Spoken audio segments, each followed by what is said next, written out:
येत्या 22 जानेवारी 2024 रोजी होत असलेल्या राम मंदिराच्या मूर्ती प्राणप्रतिष्ठा सोहळ्याच्या निमित्ताने भारतभर अक्षदा कलश यात्रेचं नियोजन करण्यात आलं आहे। तीच अक्षदा कलश यात्रा देवगडमध्ये देखील आली असता साधू संतांच्या हस्ते पूजन करत श्रीरामप्रभू भगवंतांचा नामघोष करण्यात आला। याप्रसंगी देवगड देवस्थानचे महंत गुरुवर्य भास्करगिरी महाराज बोलताना म्हणाले की आपल्याला जात धर्म पंथ मंदिर या सर्वांचे कोणतेही कार्य समर्पणाशिवाय होऊ शकत नाही।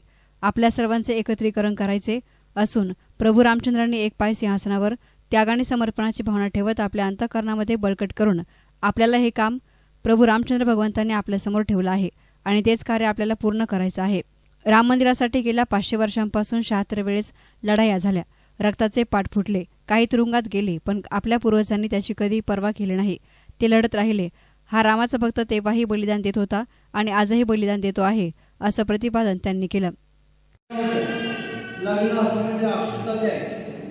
आता पत्रिका निघाल्या, पत्रिका कमी झाल्या, आता व्हॉट्सअप आलं, व्हॉट्सअपवर कोणाचं साफ होईल ते सांगता येईल।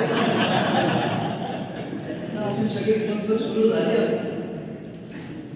पण आपल्याला साफ करायचं नाही, सपाटीकरण करायचं आहे। आमची जाती धर्म पंथ पक्ष लहान मोठा आखाडे मंदिर हे जे अंतर्गत आपले भेद आहे त्याचं सपाटीकरण म्हणजे उदात्तीकरणातून एकीकरण करायचं आहे। आणि ते प्रभू रामचंद्राने स्वतःचा राज्याचा त्याग केला। अयोध्येपासून लंकेकडे जाताना हे सगळं कार्य त्यांनी केलं। कुठलंही कार्य हे त्यागाशिवाय आणि समर्पणाशिवाय होऊ शकत नाही।